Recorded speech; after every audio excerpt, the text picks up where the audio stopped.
یقین نہیں آتا کہ کوئی قوم اس حد تک بھی اسٹیٹ آف ڈینائل کا شکار ہو سکتی ہے جس حد تک پاکستان کے لوگ ہو چکے ہیں۔ آپ خود فرمائیے کہ انفرادی سطح سے لے کر اجتماعی سطح تک کیا آپ نے کبھی کسی کو اپنی غلطی تسلیم کرتے ہوئے دیکھا؟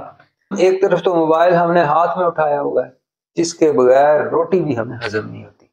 جتنے ہمارے یہ جو ریلیجیس کلرجی ہے، یعنی یہ جو جن کا روزگار مذہب کے ساتھ وابستہ ہے، تو وہ تمام کے تمام اب آپ دیکھیے کہ انہوں نے اپنے فیس بک پیج بنائے ہوئے ہیں، اپنے ٹی وی چینل کھولے ہوئے ہیں، اس کے اوپر سارا کچھ یعنی اس موبائل کے ذریعے وہ کر رہے ہیں، لیکن دوسری طرف ٹیکنالوجی کو وہ حرام قرار دیتے ہیں۔ وہ بھئی یہ ٹیکنالوجی تو ہے، ادھر سے جو ہے وہ دوربینیں لے کے رویت حلال کمیٹی بنی ہوئی ہے، چاند ڈھونڈ رہی ہے، بھئی وہ ٹیکنالوجی نہیں ہے۔ کیا یہ نہیں پتا کہ ہمارے نبی اکرم صلی اللہ علیہ وسلم جو ہے وہ صادق اور امین تھے؟ تو آپ کو یہ جو صداقت امانت ہے یہ کہیں سونگرے کو بھی ملتی ہے پاکستان کے اندر؟ بلکہ جو آدمی جتنا صادق اور امین ہوگا اس کے لیے یہاں زندگی اسی قدر مشکل ہوگی۔ ہماری اخلاقیات زیرو ہیں، ہم سے بددیانت اور جھوٹی قوم پوری دنیا کے اندر کوئی اور نہیں ہے۔ الف سے لے کر یہ تک کوئی اس بات کو تسلیم کرنے کے لیے تیار ہی نہیں ہے کہ وہ کچھ غلط کر رہا ہے۔ میری بیٹی جس اسکول میں پڑھتی ہے تو ایک ٹیچر نے لکھا تربوزہ، تو بھئی ان کو ہم نے لکھ کر بھیجا کہ بھئی تربوزہ تو کوئی لفظ ہوتا ہی نہیں ہے، تربوز ہوتا ہے لفظ۔ تو انہوں نے کہا کہ نہیں، تربوزہ ہی ہوتا ہے۔ تو ادھر سے آج کل تو جدید زمانہ ہے، وہ واٹس ایپ تصویر لی گئی فیروز اللغات کی جس میں لکھا تھا تربوز، اور ان کو بھیج دیا گیا کہ یہ دیکھیے جو ڈکشنری ہے اردو کی اس کے اندر بھی تربوز ہی لکھا ہے، تربوزہ نہیں لکھا ہوا۔ تو اب آپ سوچئے کہ وہ جواب کیا دے رہی ہیں، کہتی ہیں کہ یہ ڈکشنری ہے، کوئی قرآن تو نہیں ہے کہ غلط نہیں ہو سکتا۔ اسٹیٹ آف ڈینائل کا مطلب یہ ہے کہ آپ حقائق سے پہلو دہی شروع کر دیں، یعنی آپ حقائق کو تسلیم کرنے سے انکار کر دیں۔ تو یہ جو اسٹیٹ آف ڈینائل ہوتی ہے اس کے اندر یوزولی 5 طرح کے حربے انسان اختیار کرتا ہے، جو میں آپ کو مثالوں کے ساتھ سمجھاتا ہوں۔ اور لیکن اس سے پہلے یہ بات ذہن میں رکھ لیجیے کہ جب تک ہم اسٹیٹ آف ڈینائل میں سے نہیں نکلیں گے ہم ترقی کرنا تو دور کی بات، ترقی کرنے کا خواب بھی نہیں دیکھ سکتے۔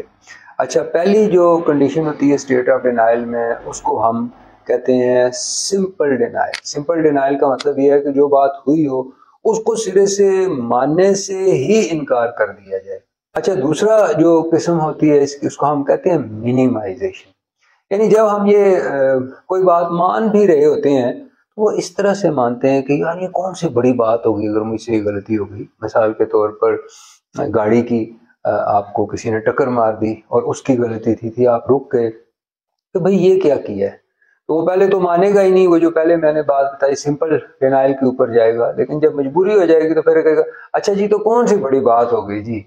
جب انسان باہر نکلتا ہے گاڑی لے کے تو پھر دل ذرا بڑا کرنا چاہیے نا جی، ایکسیڈنٹ تو ہو جاتے ہیں جی، اللہ نے جو کچھ لکھا ہوتا ہے اس کو تو پھر انسان نہیں ٹال سکتا نا جی۔ تو یہ ہوتی ہے منیمائزیشن۔ اور تیسری کنڈیشن جو ہوتی ہے اس کو ہم کہتے ہیں پروجیکشن، یعنی جو کام آپ نے خود کیے ہوتے ہیں ان کا ذمہ دار آپ کسی دوسرے کو ٹھہرا دیتے ہیں۔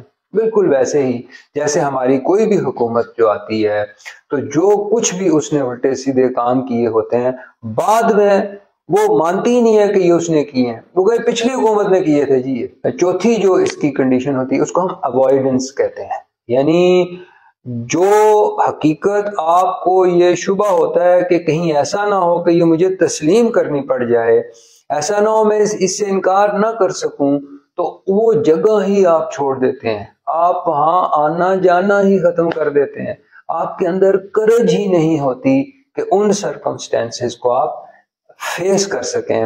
اور 5ویں ٹائپ جو ہے اس کو ہم کہتے ہیں انٹلیکچولائزیشن، یعنی جب آپ کوئی غلطی، یعنی یہاں پہ بھی اب آپ غلطی مان تو رہے ہیں لیکن اس کے جواز ساتھ پیش کر رہے ہیں۔ اور انٹلیکچولائزیشن، یہ جیسے ہمارے کیئر ٹیکر وزیر اعظم صاحب ہیں، یہ اکثر مجھے یہ 5ویں قسم میں دکھائی دیتے ہیں کہ یہ بڑے جو ہے وہ مدبرانہ انداز سے جو ہے وہ حقائق کو جھٹلا رہے ہوتے ہیں۔ تو یہ بنیادی طور پر 5 میں نے آپ کو کنڈیشنز بتائیں اسٹیٹ آف ڈینائل کی. ہم اسٹیٹ آف ڈینائل کے اندر رہ رہے ہیں، شیئر اسٹیٹ آف ڈینائل. حتیٰ کہ جس گھر میں ہم رہتے ہیں وہاں پر جو والد ہوتا ہے یا والدہ ہوتی ہے وہ بھی انہیں بچوں کے سامنے ہے. یہی جو میں نے آپ کو بتایا کہ یا سمپل ڈینائل پہ جا رہی ہے، یا منیمائزیشن پہ جا رہی ہے، یا پروجیکشن پہ جا رہی ہے، اوائڈنس پہ جا رہی ہے، انٹلیکچولائزیشن پر جا رہی ہے، لیکن بات جو صحیح ہے وہ مان نہیں رہی. کیوں؟ ہم سمجھتے ہیں کہ خدا جانے کہ بھئی اگر کسی اپنے سے کسی چھوٹی عمر کے بندے یا تجربے میں جو ہم سے کام ہے اس کے سامنے اگر ہم نے مان لیا کہ یہ بات ہمیں غلط معلوم تھی یا ہمیں صحیح معلوم نہیں تھی تو اس سے کوئی ہمارے جو ہے وہ جو فیدر ان دی کیپ جو ہے وہ کوئی کم ہو جائے گا. ایسا ہرگز نہیں. کیا ہمیں جو ہے قصہ آدم و ابلیس سے معلوم نہیں ہے کہ غلطی تسلیم کرنا دراصل آدمیت ہوتی ہے اور غلطی تسلیم نہ کرنا دراصل شیطانیت ہوتی ہے. تو گزارش صرف اتنی ہے کہ اگر ہم چاہتے ہیں کہ پاکستان ٹھیک ہو تو ہمیں پہلے تسلیم کرنا چاہیے پڑے گا کہ پاکستان غلط راستے پر چلتا رہا اور آئندہ اسے ٹھیک راستے پر چلنا چاہیے.